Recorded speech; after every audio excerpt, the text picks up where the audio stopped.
യെസ്ര അധ്യായം 4.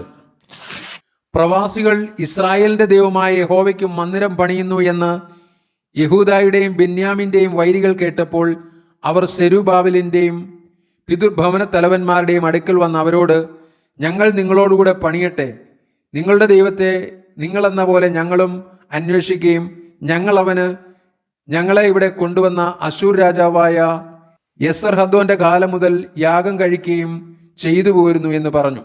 അതിന് സെരുബാബേലും യേശുവയും ശേഷം പിതൃഭവന തലവന്മാരും അവരോട്, ഞങ്ങളുടെ ദൈവത്തിന്റെ ആലയം പണിയുന്നതിൽ നിങ്ങൾക്ക് ഞങ്ങളുമായി കാര്യമൊന്നുമില്ല. പാർസി രാജാവായ കോരസ് രാജാവ് ഞങ്ങളോട് കൽപ്പിച്ചതുപോലെ ഞങ്ങൾ തന്നെ ഇസ്രായേലിന്റെ ദൈവമായ യഹോവയ്ക്ക് അത് പണിതുകൊള്ളാമെന്ന് പറഞ്ഞു. ആകയാൽ ദേശനിവാസികൾ യഹൂദ ജനത്തിന് ധൈര്യക്ഷയം വരുത്തി പണിയാതിരിക്കേണ്ടതിന് അവരെ പേടിപ്പിച്ചു.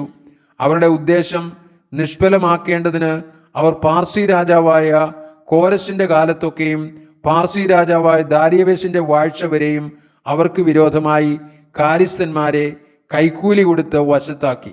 അഹശ്വേരോസിന്റെ കാലത്ത് അവന്റെ വാഴ്ചയുടെ ആരംഭത്തിൽ തന്നെ അവർ യഹൂദയിലെയും യെരുശലേമിലെയും നിവാസികൾക്ക് വിരോധമായി അന്യായപത്രം എഴുതി അയച്ചു. അർത്ഥസൃഷ്ടാവിന്റെ കാലത്ത് ബിശ്ലാമും മിത്രദാത്തും താബേയേലും ശേഷം അവരുടെ കൂട്ടക്കാരും പാർസി രാജാവായ അർത്ഥസൃഷ്ടാവിനൊരു പത്രിക എഴുതി അയച്ചു. പത്രിക അരാമ്യ അക്ഷരത്തിൽ അരാമ്യ ഭാഷയിൽ തന്നെ എഴുതിയിരുന്നു. ധർമാധ്യക്ഷനായ രഹൂമും രായസക്കാരനായ ശിംശായിയും യെരുശലേമിന് വിരോധമായി അർത്ഥസൃഷ്ടാ രാജാവിനൊരു പത്രിക എഴുതി അയച്ചു.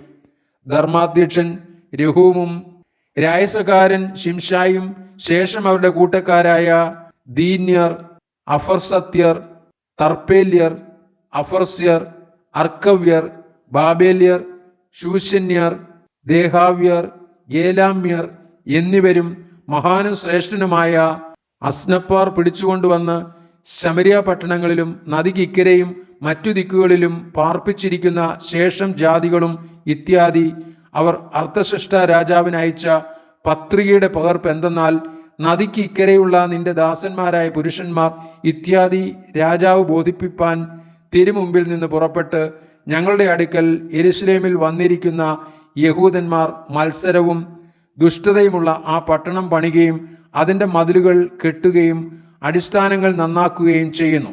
പട്ടണം പണിത് മതിലുകൾ കെട്ടിത്തീർന്നാൽ അവർ കരമോ നികുതിയോ ചുങ്കമോ ഒന്നും അടയ്ക്കയില്ല.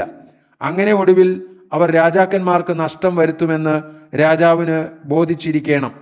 എന്നാൽ ഞങ്ങൾ കോവിലകത്തെ ഉപ്പ് തിന്നുന്നവരാകയാലും രാജാവിന് അപമാനം വരുന്നത് കണ്ടുകൊണ്ടിരിക്കുന്നത് ഞങ്ങൾക്ക് ഉചിതമല്ലായകയാലും ഞങ്ങൾ ആളയച്ച് രാജാവിനെ ഇത് ബോധിപ്പിച്ചു കൊള്ളുന്നു.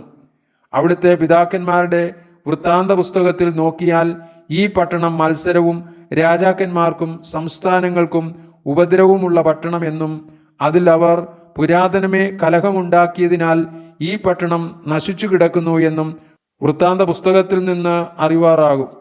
ഈ പട്ടണം പണിയുകയും അതിൻ്റെ മതിലുകൾ കെട്ടിത്തീരുകയും ചെയ്താൽ അതുനിമിത്തം അവിടത്തേക്ക് നദിക്ക് ഇക്കരെ ഒരു അവകാശവും ഉണ്ടായിരിക്കുകയില്ലെന്ന് രാജാവിനെ ഉണർത്തിച്ചു കൊള്ളുന്നു.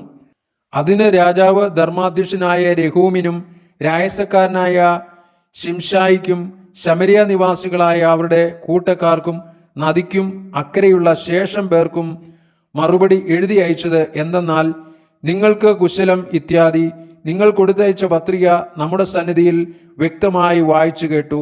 നാം കൽപ്പന കൊടുത്തിട്ട് അവർ ശോധന ചെയ്തു നോക്കിയപ്പോൾ ആ പട്ടണം പുരാതനമേ രാജാക്കന്മാരോട് എതിർത്തു നിൽക്കുന്നത് എന്നും അതിൽ മത്സരവും കലഹവും ഉണ്ടായിരുന്നു എന്നും യെരുശലേമിൽ ബലവാന്മാരായ രാജാക്കന്മാർ ഉണ്ടായിരുന്നു.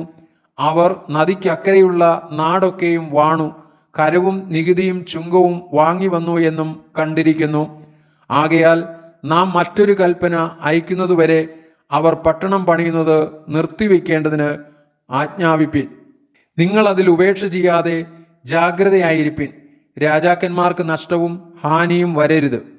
അർത്ഥസൃഷ്ട രാജാവിൻ്റെ എഴുത്തിൻ്റെ പകർപ്പ് രഹൂമും രായസക്കാരനായ ശിംശായിയും അവരുടെ കൂട്ടക്കാരും വായിച്ചു കേട്ട ശേഷം അവർ യെരുശലേമിൽ യഹൂദന്മാരുടെ അടുക്കൽ ബന്ധപ്പെട്ടു ചെന്ന് ബലാത്കാരത്തോടെ അവരെ ഹേമിച്ച് പണി മുടക്കി. അങ്ങനെ യെരുശലേമിലെ ദേവാലയത്തിന്റെ പണി മുടങ്ങി. പാർസി രാജാവായ ദാരിയവേശിന്റെ വാഴ്ചയുടെ 2-ാം ആണ്ടുവരെ പണി മുടങ്ങിക്കിടന്നു.